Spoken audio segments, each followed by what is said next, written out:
Hello developers, welcome to Mining Devs. Today we are going to talk about Bitcoin, the hottest technology that there is. You must have heard about it from the news, from the prices going up and down, right? And from your friends, from your family, that something like this exists, or some other cryptocurrency for that matter, right? What exactly is the technology behind it? This is the question of a lot of people that are there, right? And why are the prices so much? What is so valuable in Bitcoin?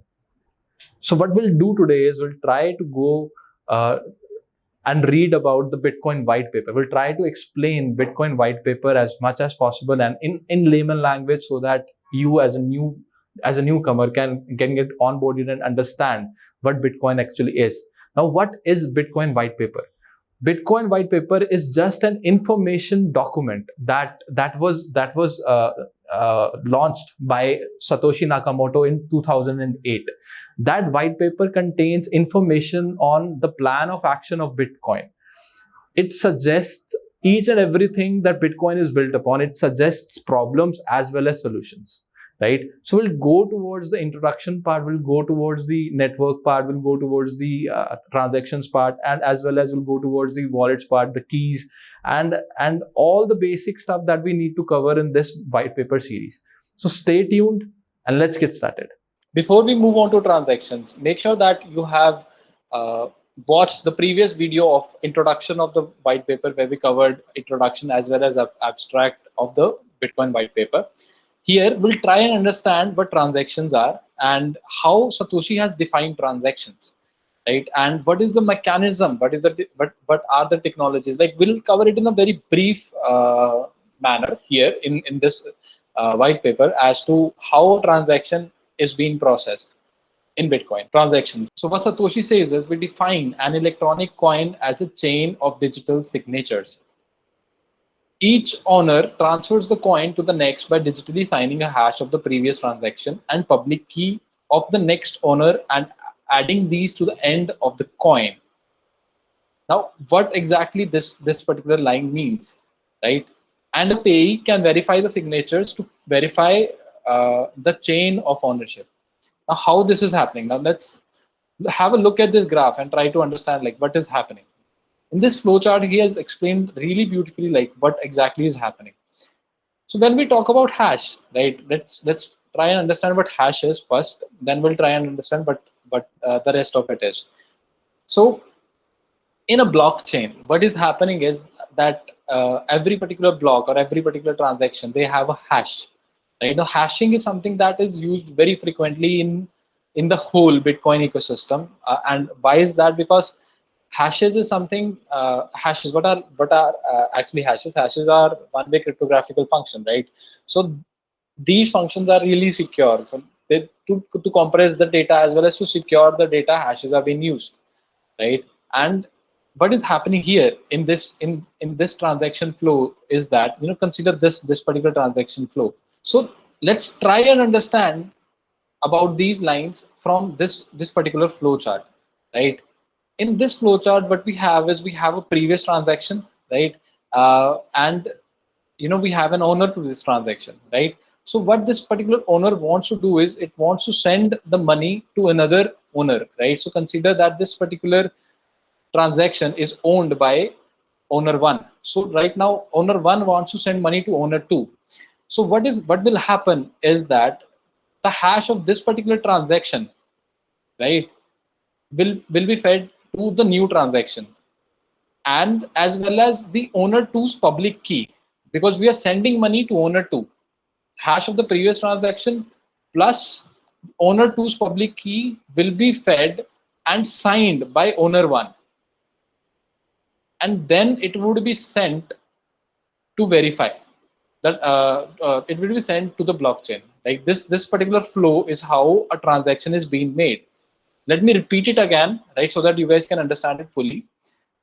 This hash is the, what we do is we add the previous hash as well as the owner 2's public key. We merge them, create a hash, then sign it using the owner 1's private key, right? If you remember, we discussed the concepts of public key and private key during the introduction and abstract video.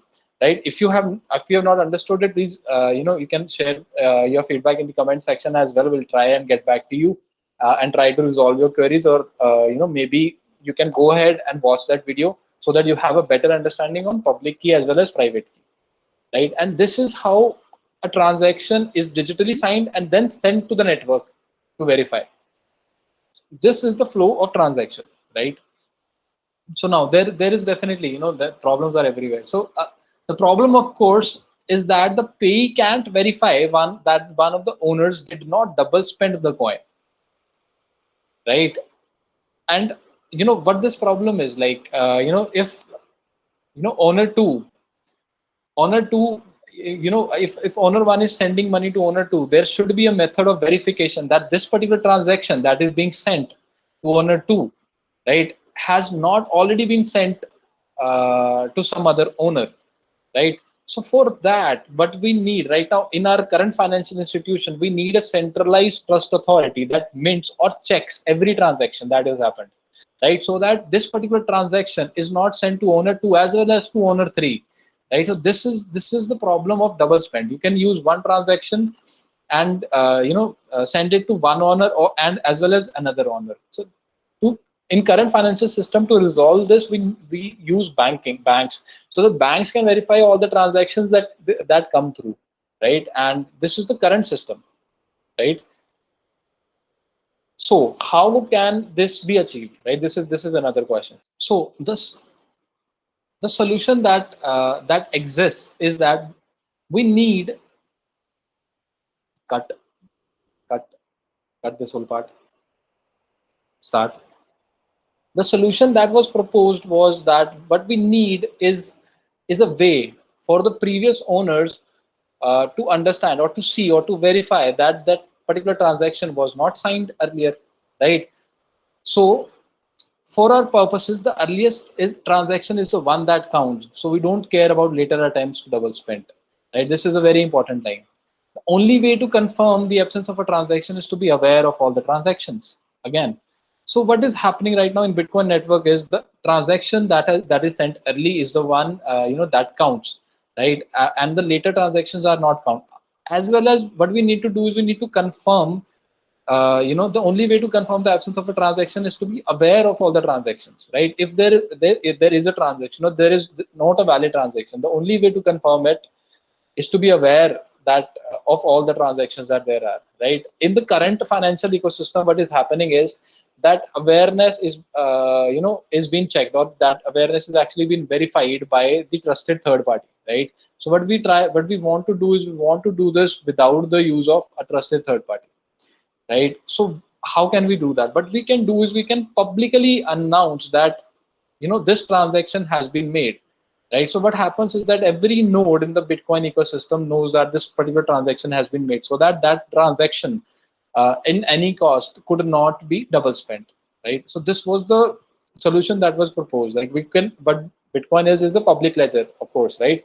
So that particular transaction will be available publicly everywhere, right? The payee needs proof at the time of each transaction. The majority of the nodes agreed it was the first received, right? So what happens is that when majority of the nodes that there are, they agree with that particular transaction, that the first transaction was the transaction that was the valid one and the second one was invalid, then if the majority of the nodes agree, the transaction will be passed and minted to the blocks, right? This is about transaction. What we'll try to cover in the next videos are timestamp server as well as proof of work. So stay tuned. We'll try to explain it in as briefly as possible for all the newcomers in the white paper field. Thank you. Thank you for watching this video.